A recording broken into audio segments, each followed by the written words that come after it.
परमेश्वर के आयामों में शरीर की गिनती नहीं होती। जब आप खरीदते हैं एक अंडा, तो उसमें से आप क्या खाते हैं? पीला हिस्सा।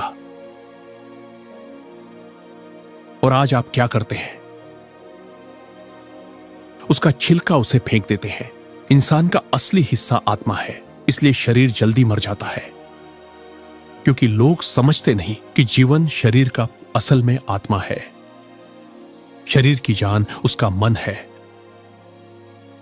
शरीर पूरी तरह निर्भर है मन के ऊपर, तो आप शरीर पर ज्यादा ध्यान देते हैं, लेकिन मन पर बहुत कम ध्यान देते हैं। मन पर अब मैं आपको बताता हूं क्या होता है। परमेश्वर के राज्य में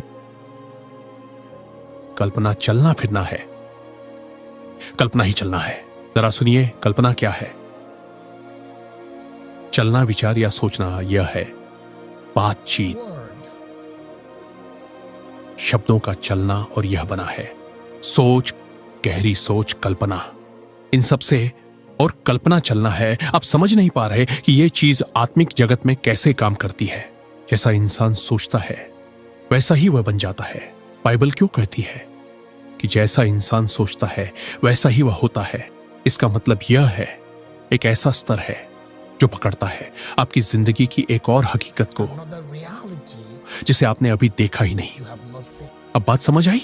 कई बार हम इतने फंसे रहते हैं इस छलावे में, जैसा कि मैं इसे अक्सर कहता हूं। चलिए इसे समेट देता हूं। जब भी आप सोच रहे होते हैं, आप असल में बात कर रहे होते हैं, और जब भी आप कल्पना कर रहे होते हैं, आप चल रहे होते हैं आत्मिक रूप से। तो अगर आपकी कल्पना ऊपर की ओर है, तो आप जल्द ही अपने असल जीवन में भी ऊपर उठेंगे, बहुत जल्दी। और अगर आपकी कल्पना नीचे की ओर है, अगर आपकी सोच डर में फंसी हुई है, कमजोरी में, तो आपकी जिंदगी भी ढक जाएगी, यानी मतलब उसी में फंस जाएगी, उन सब चीजों में जो आपकी कल्पनाओं ने बाहर भेजी है। आपके भीतर एक शक्ति है जो वही करती है जो आप सोचते हैं, वही शक्ति जो कर सकती है उससे भी बढ़कर जितना हम मांगते या सोचते हैं। उसी शक्ति के अनुसार, वो शक्ति क्या है? मन की शक्ति, आपके मन में छुपी ताकत। एक हिस्सा आपको आगे ले जाने के लिए बना है और गवाही देने के लिए भी अच्छा है, और दूसरा हिस्सा शब्दों जैसी अभिव्यक्ति के लिए बना है। और ज्यादातर 90% हमारी सोच शब्दों के रूप में ही चलती है, जो यहां से परे आत्मिक जगत में कही जाती है।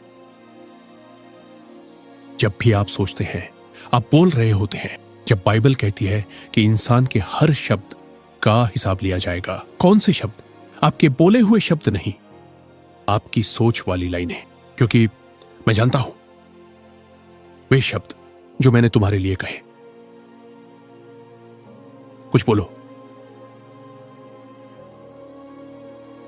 धन्यवाद। मैं इंतजार कर रहा था कि कोई बोले, कहे। मैं जानता हूं वो शब्द जो मैंने तुम्हारे लिए कहे, फिर भी कहते हैं नहीं, ये वो शब्द नहीं जो मैंने तुम्हारे लिए कहे। अरे यार, क्योंकि मैं उन विचारों को जानता हूं जो मैं तुम्हारे बारे में सोचता हूं, क्योंकि मैं जानता हूं ये शब्द है, ये विचार आत्मिक जगत में दर्ज होते हैं।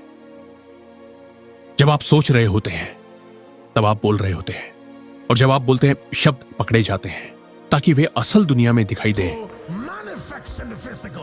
इसलिए बाइबल कहती है जैसा इंसान सोचता है वैसा ही वह बन जाता है। हमें बताया नहीं गया है कि तो अब अगर आप अपनी सोच की ताकत समझ लें, अपने विचारों की, कि कुछ प्राणी हैं स्वर्गीय जगहों में, विचारों लब के संसार में,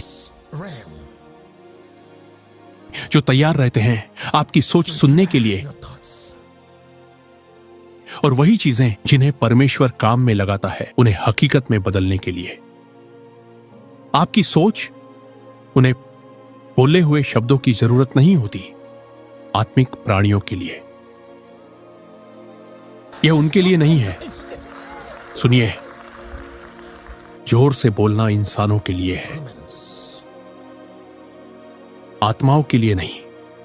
यह असल में आपके शब्द, जो शब्द आप अभी कल कहने वाले हैं, वो पहले ही भूतकाल में है, क्योंकि जो आप बोल रहे हैं वह पहले ही आपके दिल में सोच लिया गया और कहा जा चुका है दिल में।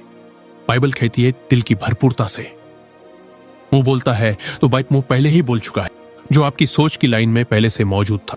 इसे सीखना बहुत जरूरी है।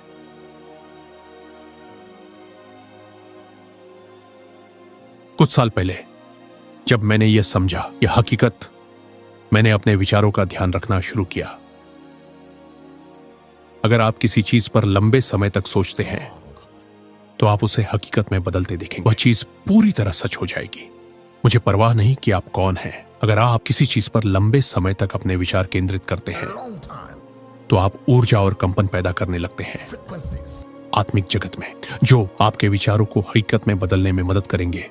वर्षों से सोचते आ रहे हैं, आप एक नियंत्रक बन जाते हैं, जादूगर बन जाते हैं।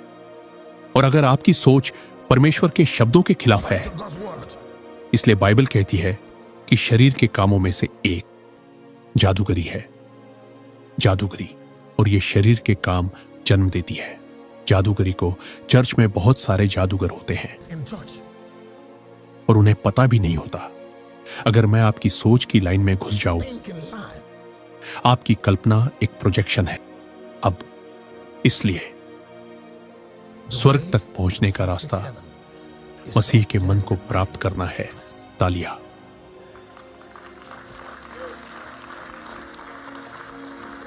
सोचिए, जब आपके पास मसीह का मन होगा, आपके विचार परमेश्वर के शब्द बन जाते हैं। आप परमेश्वर से बात कर रहे होते हैं। परमेश्वर से आपकी कल्पनाएं आपको ले जाती है प्रभु के सपनों और उपस्थिति में। Hallelujah, hallelujah. यही जगह है जहां हमें ठहरना चाहिए, जहां कोई भ्रष्टाचार आपके चेतना में नहीं घुस सकता। तो परमेश्वर के क्षेत्र में वे वो सोच के जरिए बात करते हैं, वे विचारों से संवाद करते हैं, शब्दों से नहीं। परमेश्वर के क्षेत्र में वे कल्पना के जरिए चलते हैं।